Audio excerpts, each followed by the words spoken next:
If I ask you tonight, you're going to die, would you not live this afternoon a little bit different?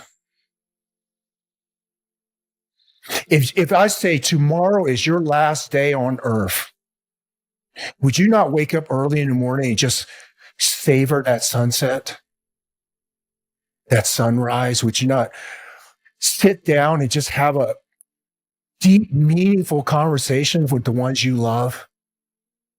So Bushido goes deeper than just, I'm ready to die for something. It's to live life in every breath. It's to seek a perfection in your manners, in your life, in everything you do. Bushido. So when people hear that at such a surface level, they're like, oh, he's willing to die for something he believes. Think about deeper meaning in that. Are you living your life today at the full capacity that you think you should live? Are you really happy? Are you really fulfilled? Because Bushido ties into Shinto, which is an old belief in the ways of the gods, where everything is spiritual, right? So the thing is this, are you living the life that you want to live?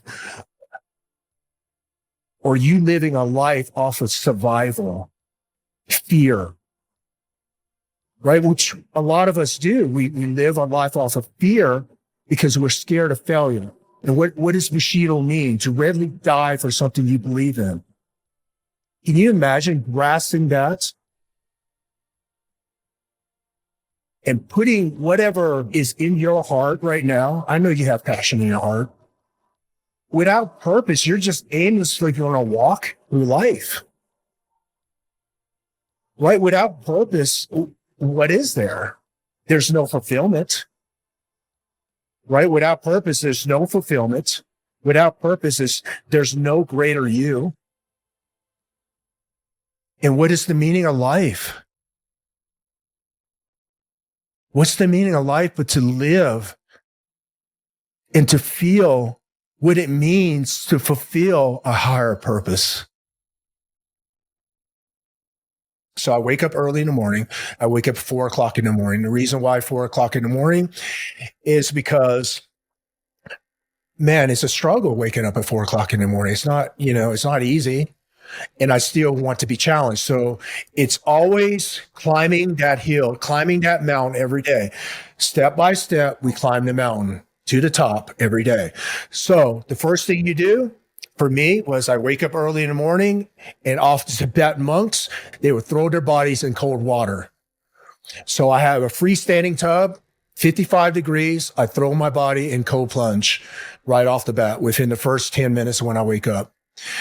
Imagine how foggy your brain is when you're waking up. So if I ask you, hey, I want you to wake up in the morning, I want you to sit in meditation. You're not really going to sit in meditation. Dude, you're probably going to fall back asleep. You got to boot up that brain. Your brain is a computer. You got to boot it up. How do you boot up the brain? There are certain ways to boot up the brain. Change your physiology. I wake you up at 4 o'clock in the morning. You're like, oh, dude, I'm still foggy. I'm like, okay, well, 50 burpees. And then you hit 50 burpees. That would change your physiology, wouldn't it? If I take you outside and I throw you in 55-degree cold plunge, that would change your physiology. So I need to boot up that brain. I need to wake up that brain. So the first thing I do is I'm going to change your physiology. I'm going to wake up that brain. Once I wake up the brain, I go and I sit in nature. You want to sit in nature because you want to ground yourself. There's a frequency to nature, especially in the morning. There's a frequency in the morning. There's a frequency at night. There's frequency in the afternoon. There's a frequency in the morning. You step outside at night on a Saturday night, you feel the energy. You step outside on a Saturday morning at 3 o'clock in the morning, different energy, huh? Oh, definitely. Yeah. Okay. So I need you to understand. So why we're hitting meditation early in the morning is because there's a different frequency in the morning. There's a different energy in the morning. Okay. So you're able to ground yourself a lot easier in the morning. And also your brain, once you boot it up, it's just coming out of the sleep mode, right? So it's still the slow brain waves still going. It's not the fast brain waves that we have during our analytical thinking during the day, right? When we're problem solving during the day, our brain is a lot faster. In the morning, our brain waves go slower, so you're able to drop deeper in meditation. You want the frequency, you want to be able to ground yourself. So if you sit on grass or you sit on a metal box, different frequency is right. You could feel earth, right? So if you believe that your energy, you believe your energy. Yeah, absolutely. Okay. So if your energy, then you have a frequency, right? And if you believe in the earth has an energy, which it does, it has a magnetic pole, right? So there's energy to it. There's a grounding energy to it. So what I'm saying to you, it's the energy from earth, it actually pulls energy from your body, grounding you.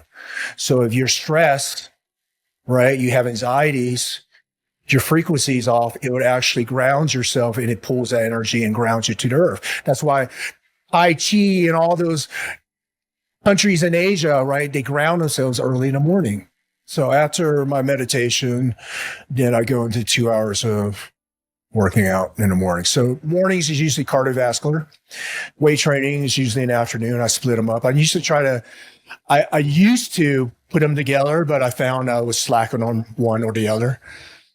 So now I separated two. So 2 hours in the morning of cardiovascular. Okay. And then 2 hours of weight training at night. Yeah. So 4 hours a day. Is that every day? And then Sundays usually my relaxed day.